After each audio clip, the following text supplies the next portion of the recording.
Kevin Slacky for Twinfinite here with another indie game. We're here with Chris Hecker, the creator of Spy Party. How is this game, Chris?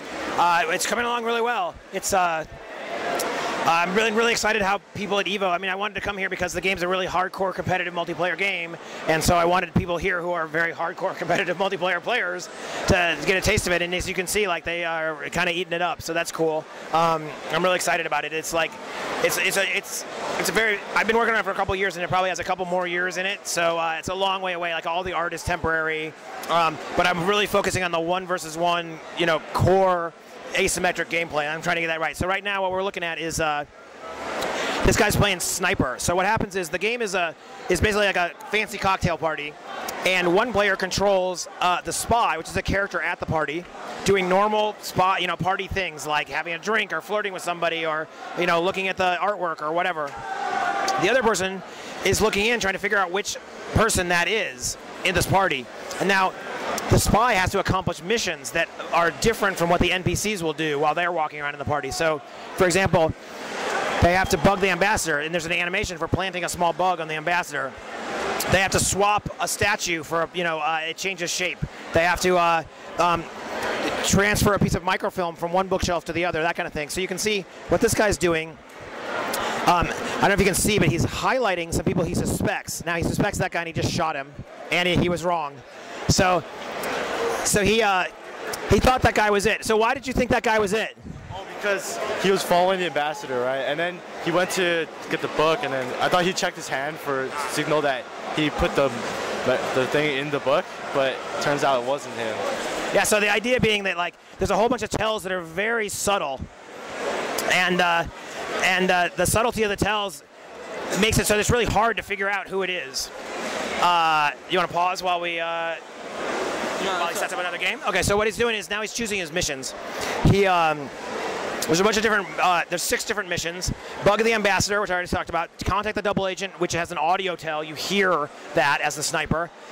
Transfer the microfilm. You have to move a piece of microfilm, an invisible microfilm, from one bookshelf to the other, so you act suspicious doing that. Swap a statue, which you can see on the sniper side as the statue changing. Inspect statues, which there's no tell for, except for the fact that the person goes back to the statues a lot. And then seduce target, where you have to get near someone, a person you choose at the party, a number of times and flirt with them and seduce them. And so you basically pick the missions that you think are you're the most effective for this round. Like maybe you picked Bug Ambassador last time, so you don't want to pick it this time. That sort of thing. There's a lot of Yomi in this game where you're trying to figure out what you think the other guy thinks you're going to do. There are a whole bunch of different modes where, like, you can subset, which means I can tell him I'm going to do 4 missions, 3 of these 4 missions. He doesn't know which ones. You can't camp the ambassador, for example. So basically, the entire game is like trying to be this really deep 1v1 psychological gameplay. So this is a spy view we're looking at right now. He's the guy with the green triangle over his head. And I can't talk too loud about it because this other guy who's the sniper could hear. So he's basically going to try and do these missions. So he's going to pick up the book here, and we're going to see if he's going to walk away with it or take the microfilm out. Let's see.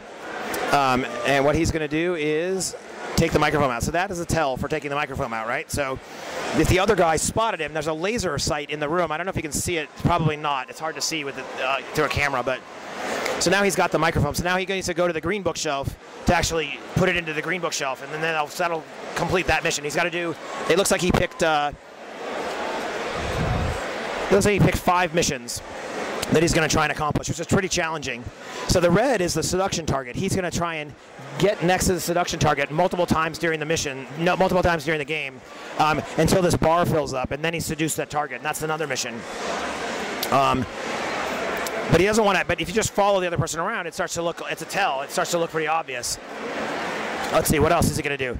So now he's going to go to the statue. You want to? So this game is kind of like poker in a way, huh? Yeah, exactly. Actually, it's a funny thing because I started out. I'm a big fan of Go, which is like Go is like an Asian, really intense board game. And Go is a very rule-based. There's very little ambiguity or randomness in it. And the other game that's kind of like of a similar level of depth of Go is poker. It's like Hold'em poker. And I started out trying to make Go, and I ended up making poker, basically. So yeah, it's a lot of bluffing and a lot of randomness and a lot of like, you know, you might get a bad hand. Like you just like, the other guy gets lucky and shoots you, right? But over time, it's an intensely player skill game like poker. Like, you know, a newbie might beat an experienced person at poker in the first hand, but over time, the experienced person's going to waste them. So it's funny to kind of come to terms with that kind of randomness. Now, this is a much larger map that he's on now. This is a veranda. The sniper, the thing about this map is the sniper can't see the entire map at the same time.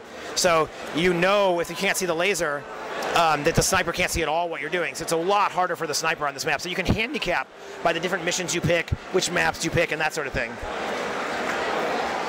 You want to keep going? Yeah, just talk about like plans, release. Oh, okay, sure. So, so right now the game is in closed beta.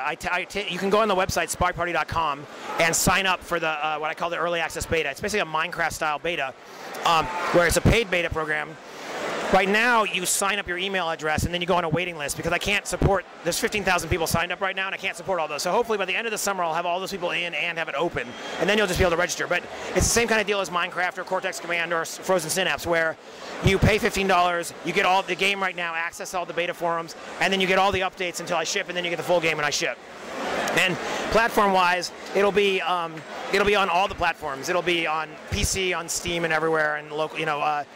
It'll be Mac OS, it'll be XBLA, PSN, Wii U probably. It's a perfect Wii U game because you can play two people in the same room with a controller. So I have a dev kit actually. Nintendo knows about the game and like thought it was a perfect game for their asymmetric gameplay thing.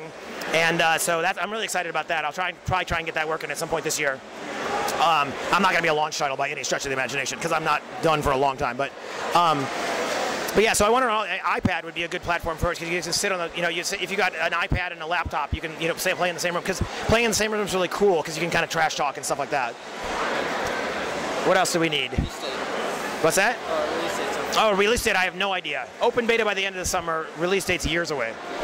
It'll all be, I mean, like I said, all the artist placeholder, way more maps, way more missions, just making it deeper and deeper and deeper. I mean, I want this to be a competitive multiplayer game in the same way that like StarCraft or Street Fighter or Counter-Strike are. So those games are like 1,000-hour games. You need to have like so much replayability, and so I want that to happen.